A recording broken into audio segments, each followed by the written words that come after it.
Hello, dear listeners and viewers of Amem Radio. Welcome to this show. Culture is what defines us, and we cannot move away from it. Among cultural elements that shape our lives, food plays a central role. In fact, the taste that we are fed with in our young age defines our appreciation of what is a fancy food. In my case, there is nothing that beats a good plate of sanga, a dish from my region in Cameroon. There are people who even travel with their dried food in their suitcase. In summer, we are our food and our food is us. So to discuss today in our studio in Valencia, we are myself, Regine Ngini and two beautiful ladies who have joined our community radio and that we will be listening to and seeing here regularly. They will be telling you about what they eat in their respective regions in Nigeria. Hello, precious. Welcome to the show and welcome to Amam Community Radio. Hi, it's my pleasure to be here. I'm very happy to be here. Super, my pleasure as well.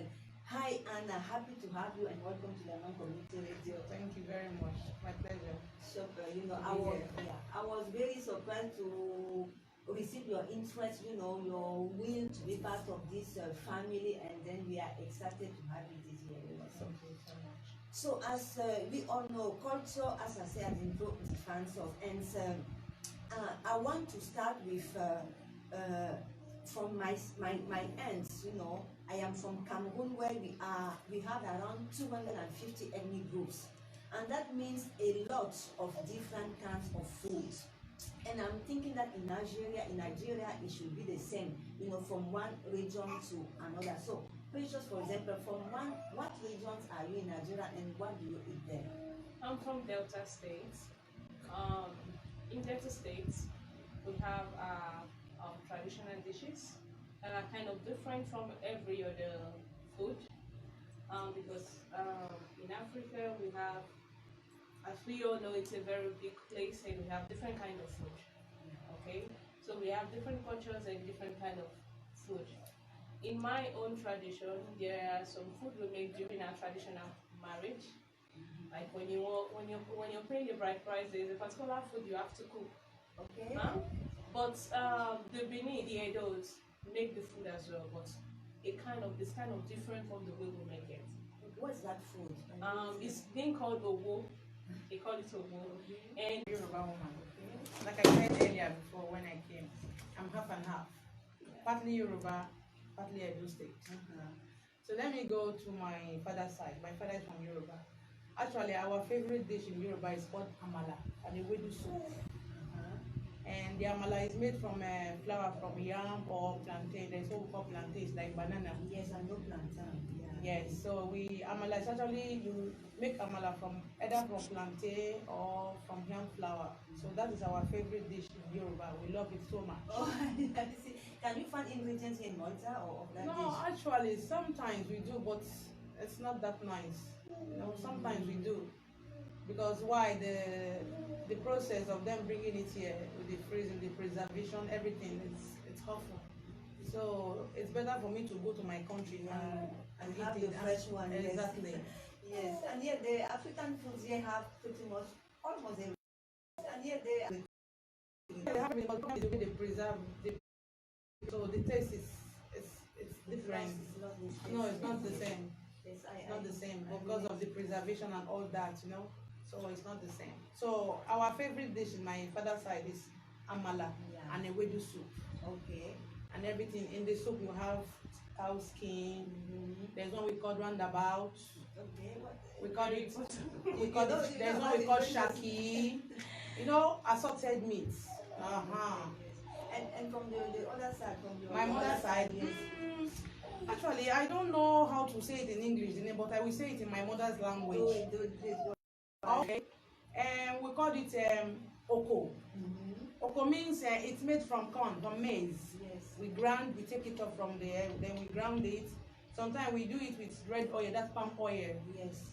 And we can do it plain as well. The corn. Yes, okay. We blend it, we put some ingredients, no, to your own taste, how you want it. But we have two types. We have the one that is mixed with palm oil and all that, and we make the one again as plain, just plain. Then you can eat it with anything, any sauce of yours, and sauce you want to eat it. Is it what the West Africans call aloko? No, not aloko. No, aloko is like used clothes. No, fried plantain is aloko. No, fried plantain, we call it, most we know it as pekere. Okay, mekere. Pekere, like, I want to buy pekere, I want to buy pekere like that. That's fried plantain. No, it's not banku. Banku is different. And banku, actually, we don't, I don't know, I've not heard about banku when I was in Nigeria. So okay, when I was it's a Ghanaian thing. Exactly, that's from Ghana, exactly. But on my own side, my mother's side, because like I said, I'm from both two tribes in Nigeria, Yoruba, Edo. So my mother always make that for us a lot, and I love it, especially the plain one. I love that one because then I will make my own sauce for it. Is there any dish then that you eat eat in Nigeria, like in any Nigeria family we eat this food? Is there something like that? Yeah, because I know about egusi. Egusi, but yes. Like me, my mom, especially my mom, her favorite soup is ogbono. Okay. Even me, my favorite soup, just give me ogbono, I will finish a whole bowl of pounded yam for you or whatever. Okay. So because ogbono, it goes well. Yes, but do you find it everywhere in Nigeria? Of course, that is ogbono Nigeria, of course. They even have the trees. So we have the tree. We have the tree because so you have to process it from the scratch. Yes. You know. Okay. And that's one is even more. But egusi, yes, is a kind of popular soup as well. Because we know it even in Cameroon. Even the Edos, like she said, yes, they are kind of egusi and pounded yam. It's something they love so much. It's like they take it as their traditional, you know. Yeah. They like it a lot. Not especially the pounded yam, the one they make with the red yam, you know. Exactly. But that's why I prefer white. I prefer white. I guess those are the differences from region to region. Yes. We it's like we are all in one. How you put it? We eat, but the difference is how it's been prepared. Yes. I see. Okay. So what's the difference? Is about chili? I can't say like her. I can't say about her. Like me, yeah. I don't like chili. If it's too hot, I don't. Okay, I see. Yeah. I don't like too much spices in food. Yeah. So there's different, but some people they love spices, they love chilling, they love to put different kind of thing in their food. But that's why I'm telling you. That's why I said is the difference is the way that it is being prepared. That is one region to one. That is the only day. But we in Nigeria generally, I can say we eat the same food. There's no difference.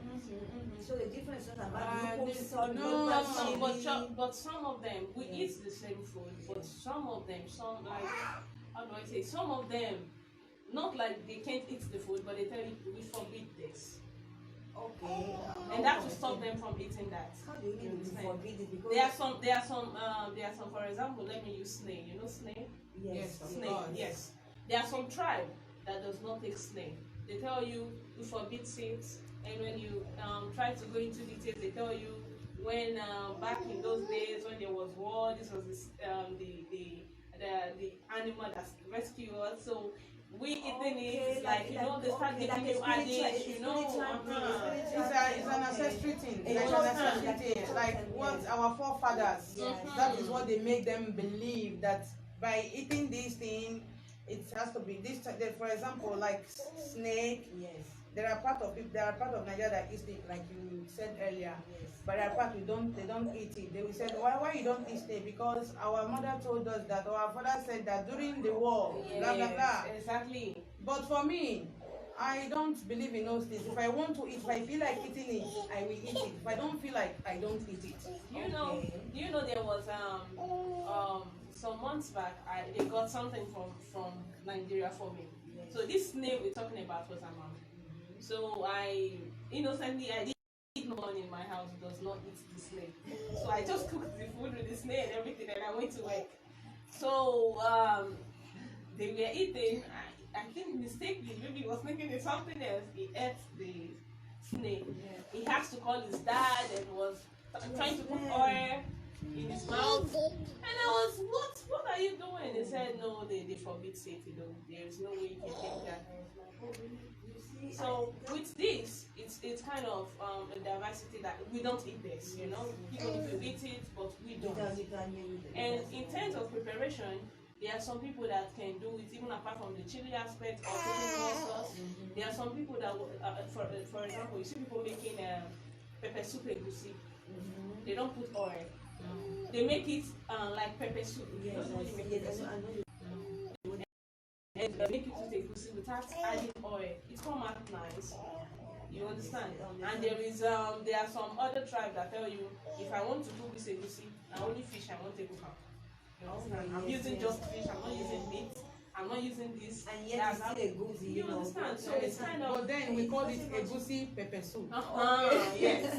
That's not only egusi. It's not a complete egusi soup. Yes. It's called egusi pepper soup because the complete egusi soup was oil, there must be all assorted rishi. I understand.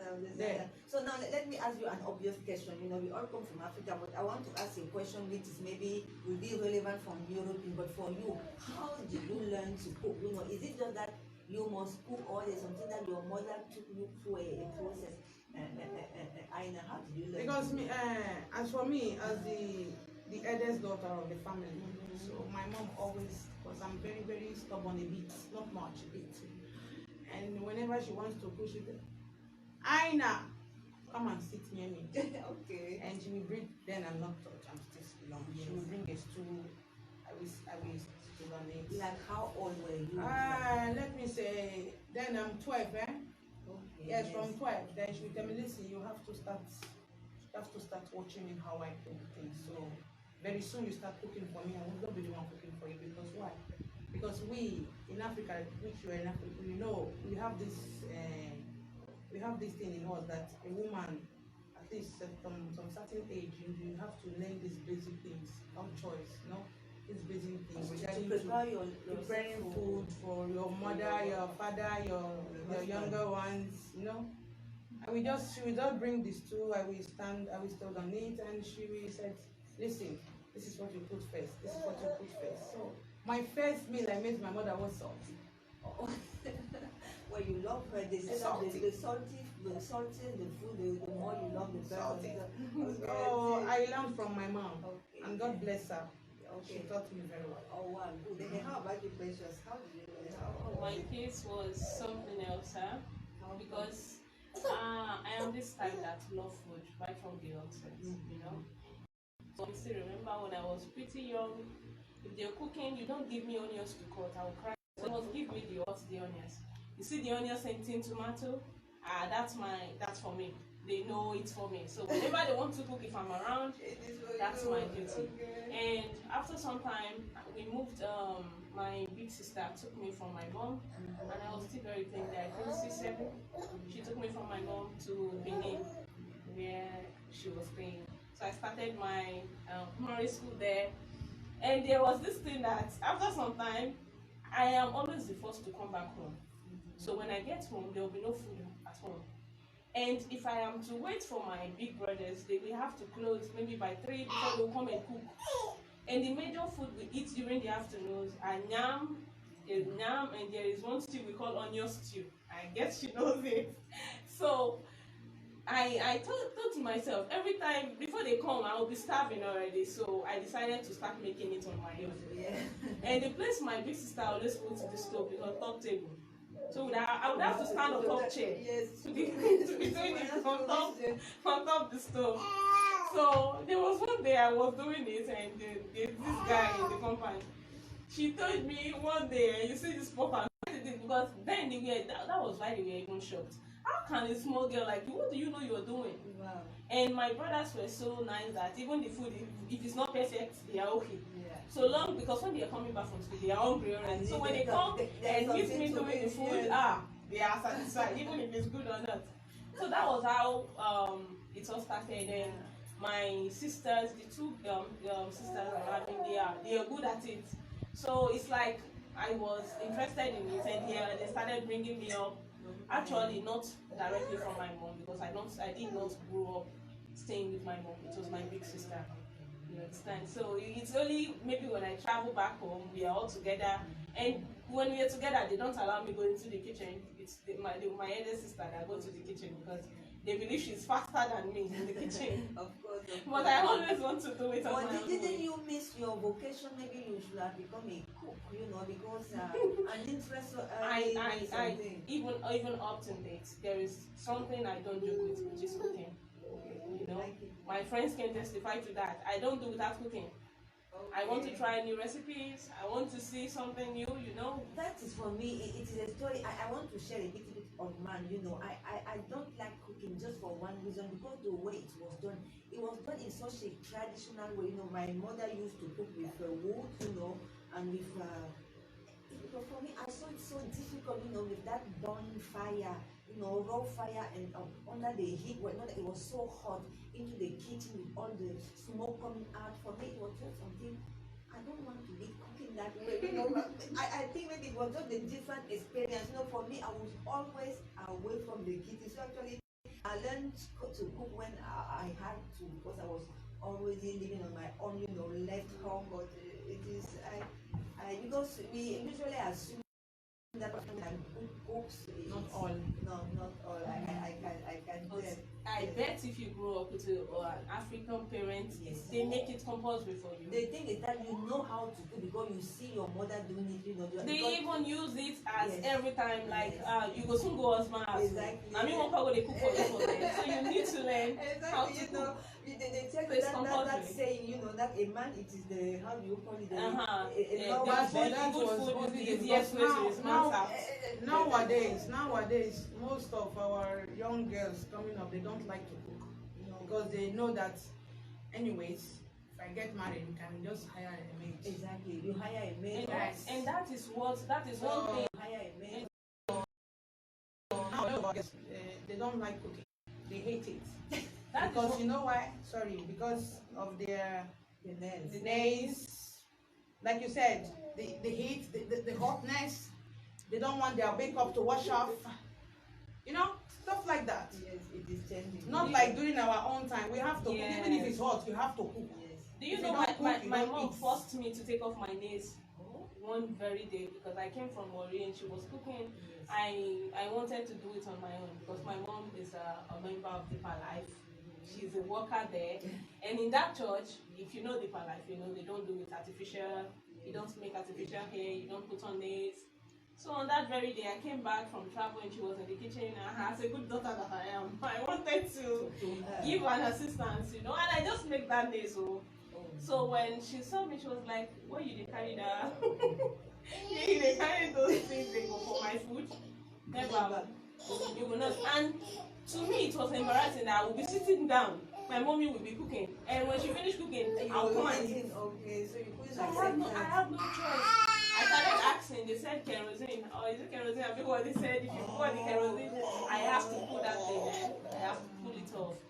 It was one or two that was left, and she was still angry that I made the food with those ones. Oh, wow. Okay, anyway, So- you know my good daughter again, And in my mommy's house, Yes. you cannot. They never born you where you don't have the right to go and buy food outside. You have to cook at You home. have to. I mean, it's a good If thing my for mom sure, is traveling, if my mom Yes. is traveling from Delta State to Lagos, she don't buy food. Instead, she will buy that. There's no changing in my place. They buy 350 naira. She will buy that or not. She will buy bread and pure water. My mommy does not buy food.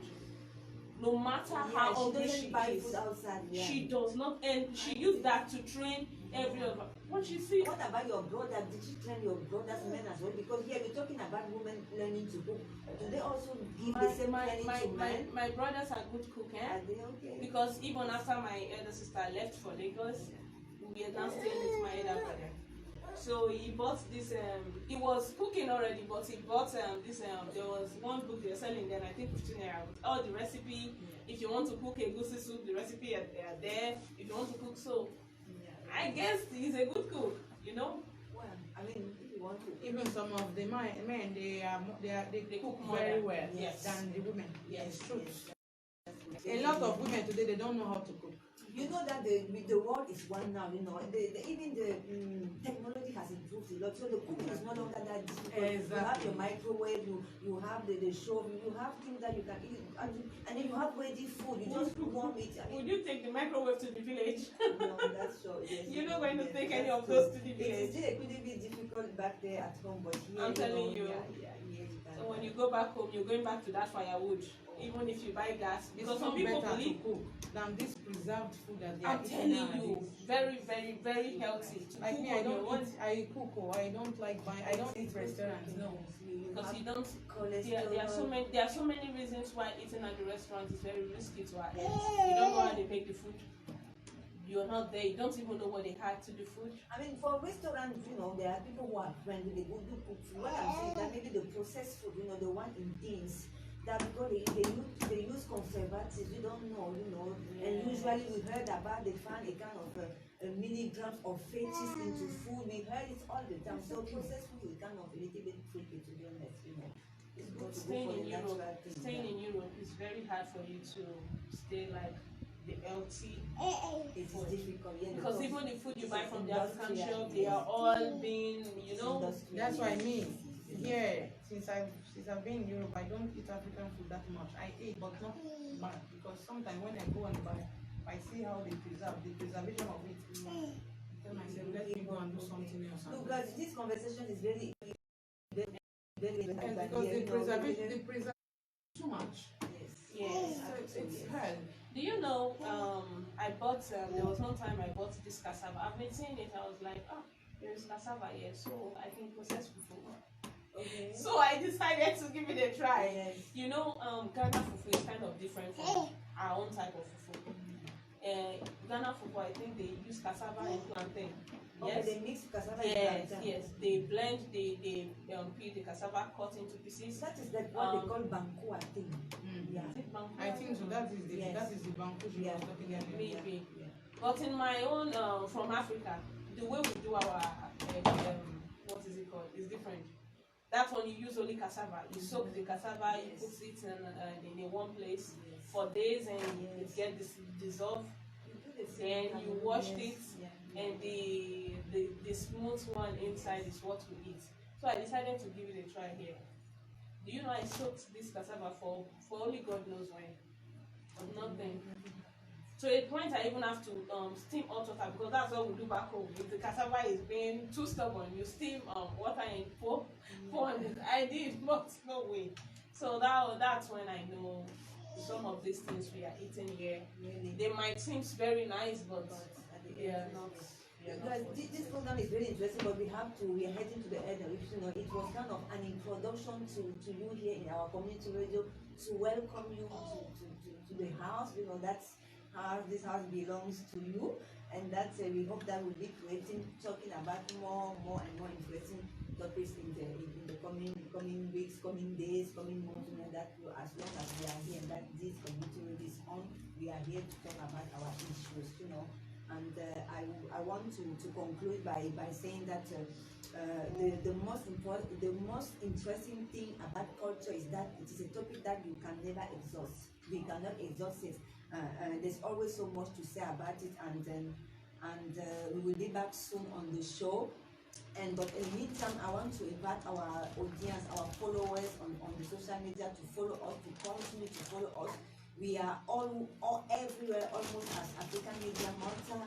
They can find us on Instagram, on Facebook, on Twitter, on LinkedIn, on SoundCloud, on iTunes, and we also tell you, Aina, precious, to invite your friends to join us. You know, do you have a final word to say to our audience? Can you say hello, bye bye, see you soon, whatever you want to say?